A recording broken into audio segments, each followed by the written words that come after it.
Mesdames, Mesdemoiselles et Messieurs, bonsoir. Le Niger reçoit une délégation russe et met fin aux 2 missions de sécurité de l'Union européenne. Les détails sur cette affaire tout à l'heure. Le ministère nigérien des Affaires étrangères issu du coup d'état de juillet au Niger a annoncé lundi mettre fin à 2 missions de sécurité et de défense de l'Union européenne dans le pays. Au même moment, une délégation russe conduite par le vice-ministre de la Défense est arrivée à Niamey pour échanger avec les autorités militaires. Le régime militaire issu du coup d'état de juillet au Niger a annoncé lundi 4 décembre mettre fin à 2 missions de sécurité et de défense de l'Union européenne dans le pays. Au moment où il accueille une délégation russe à Niamey, depuis le renversement du président élu Mohamed Bazoum, les militaires au pouvoir rompent peu à peu les liens avec les partenaires occidentaux du régime déchu. Après avoir notamment obtenu le départ des forces françaises en cours jusqu'à fin décembre, ils se cherchent de nouveaux alliés et se sont notamment rapprochés de la Russie.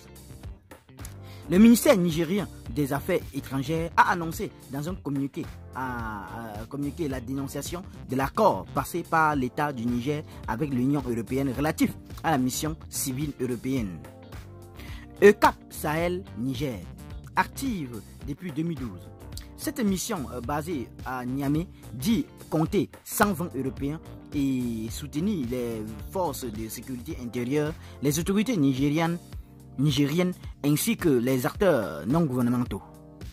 Le ministère a également déclaré le retrait par l'État du Niger du consentement accordé pour le déploiement d'une mission de partenariat militaire de l'Union européenne au Niger nommée EUMPM.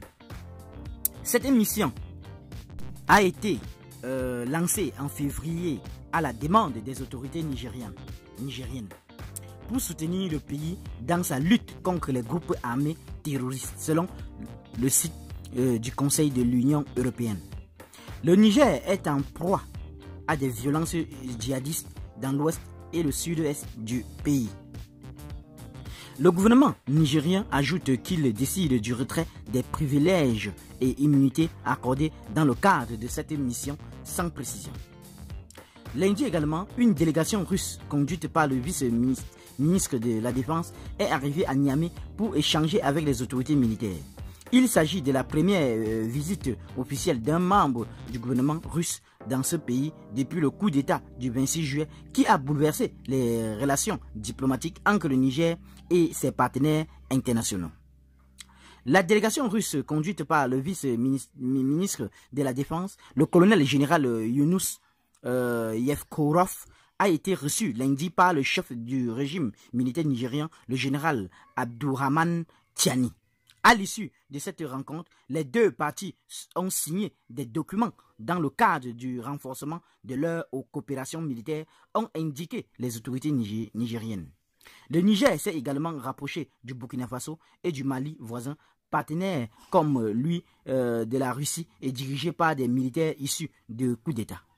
Après le Mali, l'an dernier, le Niger et le Burkina Faso ont annoncé samedi leur départ de l'organisation G5 Sahel dédiée à la lutte contre le djihadisme, une décision qui a pris effet dès le 29 novembre, 9 ans après la création de l'organisation dont les membres restants sont la Mauritanie et le Tchad. Largement financée par l'Union européenne, cette force représentait aux yeux des partenaires internationaux du Sahel une porte de sortie dans une région en proie aux violences djihadistes. En septembre, le Niger, le Burkina Faso et le Mali ont créé l'Alliance des États du Sahel pour renforcer leur coopération. Comme le Niger, le Burkina Faso et le Mali, pourtant minés par les violences djihadistes, ont suspendu des médias français et ont obtenu le retrait des soldats français.